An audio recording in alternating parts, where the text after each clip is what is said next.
Hey everybody, welcome to the broadcast. It's great to have you with us. I'm Bill from BillOnTheRoad.com. We have, I think, a fun segment for you today.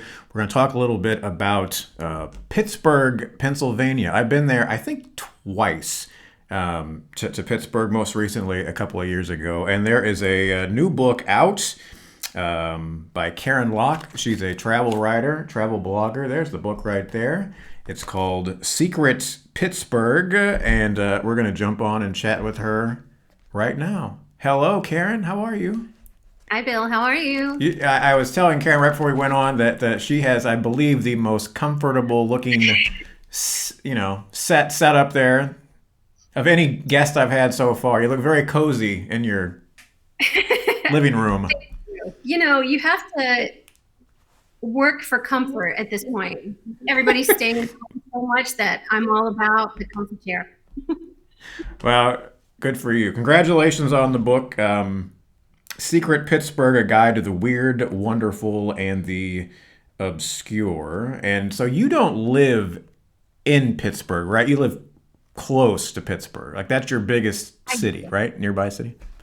You're very correct, yes. So where I live is the tri-state area of Pennsylvania, West Virginia, and Ohio. And it's right on the border of Ohio. So technically we're a suburb, and Pittsburgh is my big city. All right. And so, but that's the town where if you want to go do something big, you're going to Pittsburgh. So you know Pittsburgh in and out. Right. We're only 45 minutes away. So. Yeah. So the book is a guide to the weird, wonderful, and the obscure. So let's start with this. So how many, because you've been going to Pittsburgh, obviously, I'm guessing most of your life. Were there things that you learned in your book that you were surprised by? I mean, or were most of these things, 'cause I've done one of these similar types of books, and you always find things that you didn't really know, even though you think you're an expert on the topic. No, that's a really great question. And we're very truthful in the fact that for every one kind of entry that I found, I'd find two more that I didn't know about. So it was a one step forward and two more steps forward. So my only problem was trying to narrow down which ones to put in the book. Yeah. Oh, that's true. Yeah, no, you're right. It's absolutely insane when you only have a certain number of pages and you have all this information trying to whittle it down into, I don't know how many pages the book is here, but like a little less than 200. So there were a couple of things that I wanted to ask you about. First of all, I'm going to make it all about myself here for just a moment, only because that's the way the photos are lined up here. But so now we can talk about this. This is the one of the bridges downtown Pittsburgh. Correct me if I'm wrong here. Most bridges of any city in America. Am I close to that? Is that right? That is under debate. But there's almost 500, right? Something like that? Right. People from Pittsburgh say, yes, we do have the most number of bridges. But then I believe there's a little city in Italy that claims to have more. So whatever. But in the United States, Pittsburgh has to be number one. I feel like it is, yeah. Yeah. By the way, we're dressed alike. Has anybody picked up on that? We're wearing the same outfit today. Sort of. Yeah. Yeah, we didn't even, I didn't even text you to coordinate either, let the record show. All right, so here's the next one. The other thing, baseball, you guys have the great Pittsburgh Pirates. And look at that view. Like, the game was horrible for both the Cardinals and the Pirates. It was so cold when we went. My dad, we went but that view, looking out into the outfield of downtown Pittsburgh and seeing the bridge, that was just one of the coolest scenes I have ever experienced in a baseball stadium. Yeah, it's phenomenal. And you can actually see the sister bridges there, which are very, very cool. And I don't know if we're going to talk about it, but I'm going to talk about it. So the yellow color of the bridges, I'm going to throw it in really quick. It has a very special name, and it's called Alomon. Okay. And named after the first syllable of the three rivers that make up the Golden Triangle. Okay. Let me see if there's a better view here. That's me and the old man taking in the baseball Oh, game. Um, but it is beautiful. It's just such a beautiful backdrop for a baseball game. Let's see. So the next one. Oh, okay. Let's jump to this real quick because I know you'll mention it, yes. and it is in your book. It's one of the things to check out. But I'll let you tell. Mr. Rogers was from Pittsburgh, just outside of Pittsburgh, Latrobe, Pennsylvania. So tell folks how they can experience Mr. Rogers, Fred Rogers, and some of the things that they can see. 'Cause this is what I did when I went to town, went to Pittsburgh, and I think it's really really cool. Sure. Yeah. So Fred Rogers was born in Latrobe, Pennsylvania. It's about, I think, about an hour away from the city proper. And one of his first jobs was working for WQED Pittsburgh and running a children's television program. So Fred, as a child, loved making puppets, and he turned that love of puppetry into neighborhood of Maple Leaf puppets. So what you're seeing is the castle from the neighborhood of Maple Leaf, and of course King Friday the 13th. And you can see all of these at the Heinz History Center, which is in the Strip District.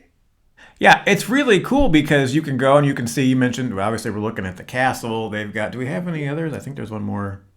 Okay, yeah. Yeah. So there's the if you've watched that if you watched the show as a kid or your children watched it, you'll recognize these set pieces. But you can get up close to them, see them in person, and then I don't know if you mentioned it in your book, but I know there's a college at in Latrobe where you can go and see all of the original puppets from the show. So there's just and then what like your airport has got some of his sweaters, and I mean the whole town really celebrates Fred Rogers, don't they?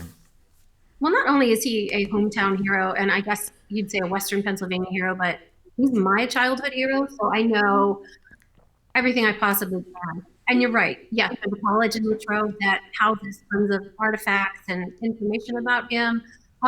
Between Latrobe and Pittsburgh, they actually have a Fred Rogers Trail that I was lucky enough to take a couple of years ago. Yeah, it's and for people who have seen the documentary, I think they would, you know.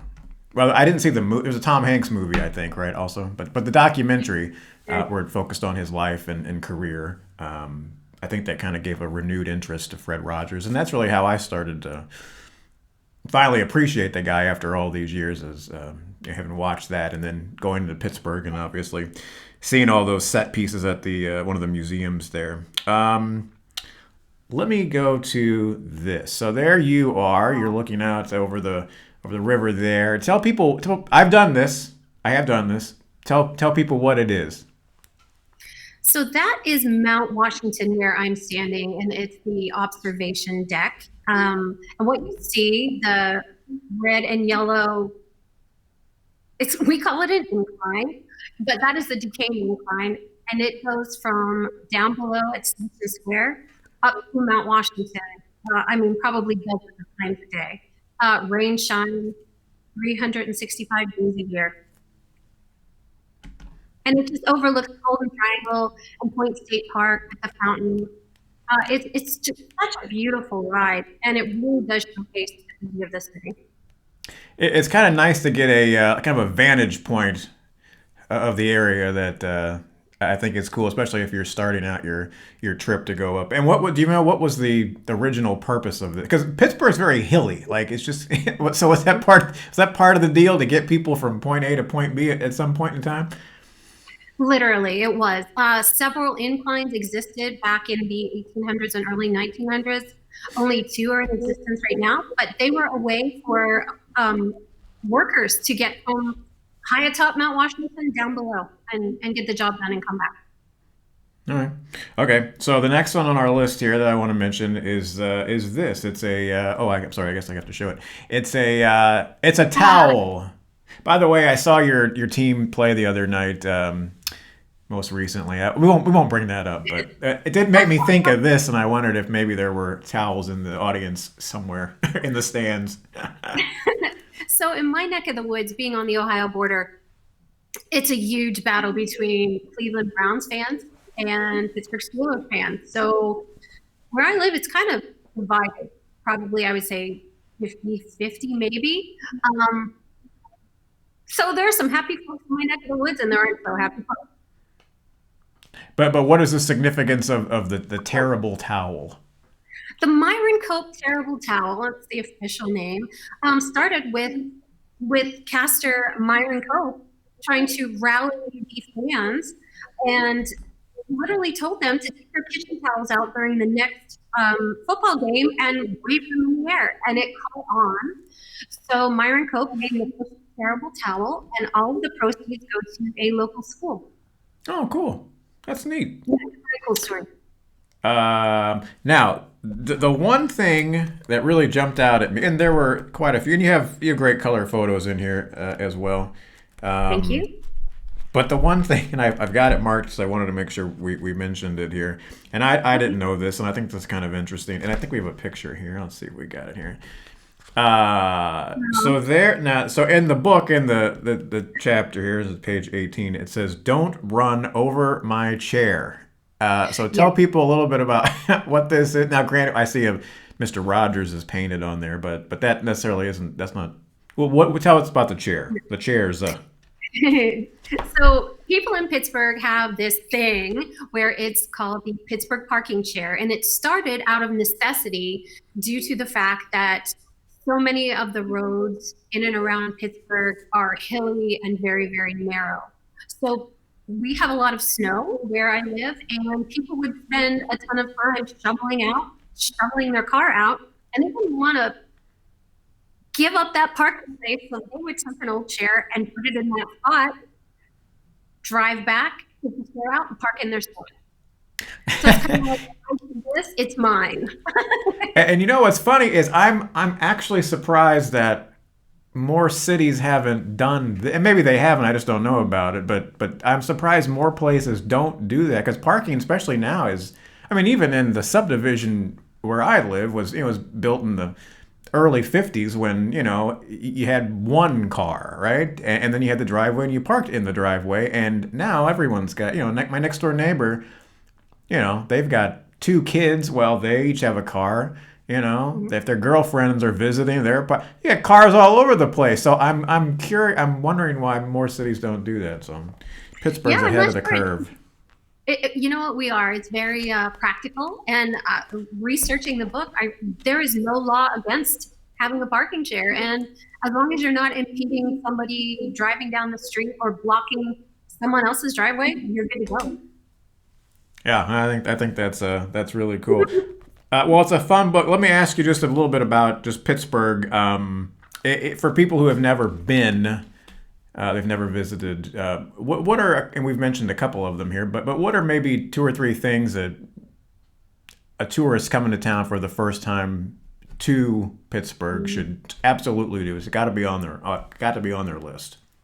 All right, well, let's start with the most popular sandwich in Pittsburgh, and that is a Permanente Brothers sandwich. Have you ever had one, Bill? No, I didn't because I'm a picky eater, and but I know what you're talking Oh, about. No, but I no. didn't try it.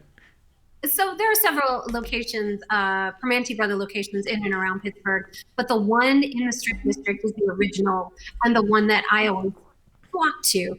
So what a Permanente Brother sandwich is two thickly sliced Italian or pieces of Italian bread, and then they put French fries and coleslaw and whatever kind of meat you want on it, and they serve it to you in deli paper. So it's old school and it's delicious. So you really do need to try it the next time you're in town. I told you I'm losing weight. I don't. Can I do that? Can I? Is it on the carb free? No, I'm kidding. Oh, calories don't count when you're on vacation. Oh, that's true. Yeah, that's true. I have Okay, I have heard that. So so there's what the else would I food do? one. What else? I would say to go down to the Golden Triangle in Point State Park and check out the Three River Confluence. So that is where the Allegheny River and the Monongahela River meet to form the Ohio River. And there's a beautiful marker there, and you can get very, very close to the water. It's just a beautiful way to see not only where the rivers form, but you can look straight up and see Mount Washington. That's cool.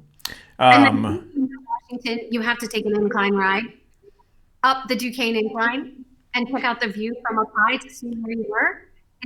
I would say those were my top three. And just as we wrap up here, the one thing I mentioned, I was with my dad when we came through. I think it was 2 years ago, and really the first thing that I noticed was just the landscape, the layout of that region where it just seemed that the houses were very very close together. It almost is. It was almost European in some sense because it just seemed with all the hills and just the way that certain streets were winding about. So it's a very unique landscape, I would say, in this country. I agree with that. It's got a little bit of everything, and that's why the major motion pictures love to film in Pittsburgh because we can find basically any kind of anything you're looking for. Yeah. Yeah, well, that's cool. So if folks are traveling to Pittsburgh, or maybe you're watching this and you are a Pittsburgh resident, or you're like Karyn, you live right on the outskirts of town, this would be a great book for you to pick up to not only be a tourist, a real tourist, or a tourist in your own town, as they say. It's called Secret Pittsburgh. Hey, I could actually hold it up. Um, Hi, thank you. Secret Pittsburgh, a guide to the weird. Oh, and you got the damn chair right there. I didn't even notice that. Look at Right? that. Oh, and we have to mention the since I see it here, the ice cream. The Mm-hmm. crap. Don't. It's a banana split, right? Yes. Yeah, banana split. Yeah, Yes. that's Yum. from Pittsburgh, right, or from the region. Actually, that's from just in Latrobe, Pennsylvania. They have a banana split festival every year because that's the birthplace of the banana split. The And Mr. birthplace, Rogers. the birthplace of the banana split. Well, that's great, and the folks can get this on Amazon. I think you Yes, sir. mentioned Barnes and Noble was a place that could get it at least locally if you're looking for that. And it's great. So Target, tell folks what your Walmart. website is if folks want to follow you and some of your. And you're a big Disney person. I know you like Disney a lot, right? Am I? Yeah, a little bit of a fanatic, but that's all Yeah, right. a little. We won't say obsessed, so we'll say passionate. How about that? Hey, everybody's got their thing. So what's the website? Oh, my website Your is website. yeah, www.sandandorsnow.com, or you can just type in sand and snow in Google, and it'll be that first entry happily. All right. And as we end, let's just all take a moment to look at how cozy that setup is right there. Oh, yes, my goodness. Thank you. Looks I'll nice have and it warm happen. on a cool winter day. So, all right. Well, thanks. It was great fun visiting with you, and good luck with the rest of the year. And hope folks go out and pick up your book.